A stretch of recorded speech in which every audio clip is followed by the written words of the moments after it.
Monsieur le commissaire, j'ouvre la liste des orateurs au nom des groupes. Monsieur Preda, pour le PPE. Je suis un peu mal à l'aise avec l'intitulé de notre débat qui juxtapose deux questions distinctes.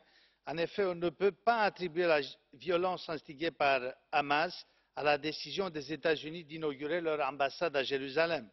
Dans notre résolution du mois dernier, on a reconnu clairement que les protestes qui ont démarré le 30 mars ont été orchestrés par Hamas, organisation terroriste reconnue comme telle par l'Europe. Et aujourd'hui, même 30 roquettes ont visé Israël depuis Gaza et c'est toujours Hamas.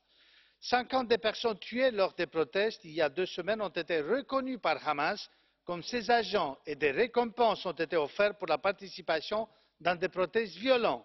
Or, dans notre résolution, on rejetait clairement les actes terroristes et l'incitation à la violence comme incompatibles avec l'avancement vers la solution des deux États. Sur la question de Jérusalem, il ne faudra pas rechercher la clarté à l'est de l'Europe dans la position de la Roumanie. On a eu non pas une, mais deux réponses différentes de la part des autorités. Partant, le conflit interne au sujet de la location de notre ambassade a déçu tant les Israéliens que les Palestiniens. La Roumanie, je le rappelle, était un des 7 États membres qui a reconnu l'État palestinien. Il y avait une attente à ce qu'on continue de regarder Jérusalem comme capitale des deux États. On a aussi déçu les Israéliens, avec lesquels nous avons des excellentes relations bilatérales, qui s'attendaient à ce qu'on reconnaisse leur capitale depuis 1949, Jérusalem. Merci de votre attention. Merci beaucoup.